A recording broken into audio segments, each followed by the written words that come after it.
కేంద్ర రైల్వే శాఖ మంత్రి అశ్విని వైష్ణవ్ వరంగల్లో మాట్లాడుతున్నారు. లైవ్ లో చూద్దాం. मेगा फैक्ट्री का बहुत पोटेंशियल है। यहाँ कोचेस मैन्युफैक्चर हो सकते हैं, इंजन्स मैन्युफैक्चर हो सकते हैं, यहाँ पर मेट्रो का मैन्युफैक्चरिंग हो सकता है, क्योंकि ये बहुत ही इसका डिज़ाइन जब हो रहा था तो कई सारे डिस्कशंस हुए। ये सोच के बनाया गया कि एकदम फ्लेक्सिबल डिज़ाइन रहे, जिससे कि multiple type of railway manufacturing can be done. So I am very happy that so much progress is there. I'll request Honorable Shri Kishan Reddy ji to speak in Telugu. My అందరికీ నమస్కారం. ముందుగా నేను వరంగల్ జిల్లా ప్రజల తరఫున, తెలంగాణ ప్రజల తరఫున భారత ప్రధానమంత్రి నరేంద్ర మోడీ గారికి, రైల్వే శాఖ మంత్రి అశ్విని వైష్ణవ్ గారికి హృదయపూర్వకమైనటువంటి కృతజ్ఞతలు తెలియజేస్తా ఉన్నాను. సుమారు 40 సంవత్సరాల క్రితము నుంచి కూడా ఇక్కడ కోచ్ ఫ్యాక్టరీ పెట్టాలనేటువంటి డిమాండ్ ఉండింది. మన ప్రాంతం నుంచి ఎన్నికైనటువంటి పివి నరసింహారావు గారు వారు కూడా చాలా ప్రయత్నం చేయడం జరిగింది పెద్దలు. చివరకు తెలంగాణ ఉద్యమంలో ఇది ఒక demand, Telangana demand Warangal coach factory అనేటువంటిది కూడా మీకు అందరికీ తెలుసు. చివరకు నరేంద్ర మోడీ గారు ప్రధానమంత్రి అయిన తర్వాత ఈరోజు ఒక కోచ్ ఫ్యాక్టరీ కాదు, ఇక్కడ రైల్వే ఇంజన్ల మ్యానుఫ్యాక్చరింగు, కోచ్ల మ్యానుఫ్యాక్చరింగు, వ్యాగన్స్ మ్యానుఫ్యాక్చరింగు, ఈ 3 పెద్ద మనసుతో నరేంద్ర మోడీ గారు మరి అంగీకరించి వారిని రైల్వే శాఖ మంత్రి అయినటువంటి అశ్విని వైష్ణవ్ గారిని ఆదేశించడం జరిగింది. ఈరోజు మనకందరికీ తెలుసు, ప్రధానమంత్రి గారు స్వయంగా ఇక్కడికి వచ్చి ఇక్కడనే దీనికి భూమి పూజ చేసిన విషయం వరంగల్ గడ్డలో, ఓరగల్ నగరంలో మీకు అందరికీ తెలుసు. సుమారు మరి 3000 మంది డైరెక్ట్గా ఎంప్లాయ్మెంటు, ఇండైరెక్ట్గా అనేక ఎంప్లాయ్మెంటు.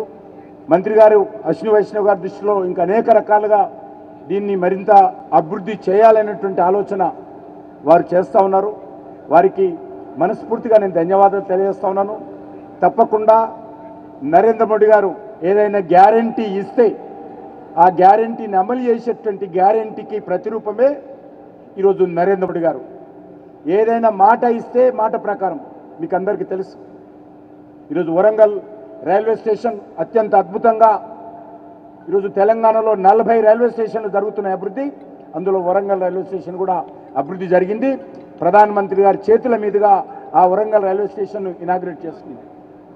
ఇక్కడ రింగ్ రోడ్డు 50% రింగ్ రోడ్డు కేంద్ర ప్రభుత్వం పూర్తి చేయడం జరిగింది. ఇక్కడ టెక్స్టైల్ ఇండస్ట్రీ కేంద్ర ప్రభుత్వము మంజూరు చేయడం జరిగింది. 1000 స్తంభాల గుడి మళ్ళీ పునరుద్ధరించడం జరిగింది నరేంద్ర మోడీ గారు, ఆ యొక్క మంటపం. అదేవిధంగా ఇక్కడ అనేక రకాల అభివృద్ధి కార్యక్రమాలు జరుగుతూ ఉన్నాయి. ముఖ్యంగా ఇక్కడ ఎయిర్పోర్టు రావాల్సి ఉంది. నేను గతంలో కేసీఆర్ గారికి అనేక ఉత్తరాలు రాశాను. ఇప్పుడు మళ్ళీ ఈ ప్రభుత్వం వచ్చిన తర్వాత కూడా చర్చిస్తున్నాము, అంగీకరించారు. ఎంత తొందరగా ఎయిర్పోర్టుకు సంబంధించినటువంటి భూములు ఈరోజు సివిల్ ఏవియేషన్ మినిస్ట్రీకి హ్యాండ్ ఓవర్ చేస్తే అంత తొందరగా మన ఓరుగల్లు నగరానికి, వరంగల్ కోటకు ఈ యొక్క విమానాలు వచ్చేటువంటి అవకాశం ఉంది. దాన్ని అందరూ కూడా రాజకీయాలకు అతీతంగా చేయాల్సిన అవసరం ఉంది. కేంద్ర ప్రభుత్వం సిద్ధంగా ఉంది. ఒక విషయం చెప్పి నేను ముగిస్తాను. ఈరోజు చాలామంది మోడీ గారు ఏం ఇచ్చారు, వీళ్ళు ఏం తెచ్చారు అనే విధంగా మాట్లాడతారు. ఒకసారి కళ్ళున్నోళ్ళు వచ్చి చూడాలి, చెవులున్నోళ్ళు వినాలి.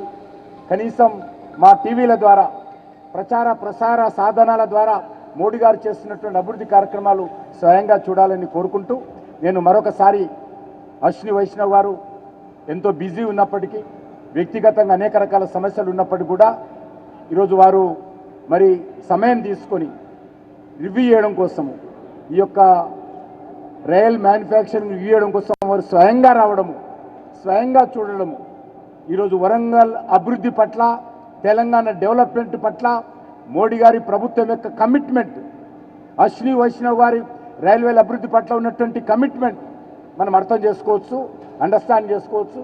కాబట్టి తప్పకుండా రానున్న రోజుల్లో కూడా అనేక రకాలుగా అశ్విని వైష్ణవ్ గారు ఈరోజు తెలంగాణ రైల్వే ముఖ చిత్రాన్ని మార్చడం జరుగుతూ ఉంది. అన్ని రకాలుగా అది వందే భారత్ ట్రైన్లు కానీ, లేకపోతే ఉన్నటువంటి రైళ్లకు సంబంధించినటువంటి ఎలక్ట్రిఫికేషన్ కానీ, అన్ని రైల్వే స్టేషన్లో వైఫై నెట్వర్క్ కానీ, కొత్త ట్రైన్లు తీసుకురావడం కానీ, సుమారు 40 రైల్వే స్టేషన్లు పునరుద్ధరించడం కానీ, పునర్నిర్మాణం చేయడం కానీ మన వరంగల్ లాగా. కాబట్టి అన్ని రకాలుగా అశ్విని వైష్ణవ్ గారి నేతృత్వంలో నరేంద్ర మోడీ గారి ప్రభుత్వము రైల్వేల అభివృద్ధి పట్ల కమిట్మెంట్తో, అంకిత భావంతో, డెడికేషన్తో మా ప్రభుత్వం పనిచేస్తుందన్న విషయాన్ని ఈ సందర్భంగా మనం చేస్తూ సెలవు తీసుకుంటున్నాను.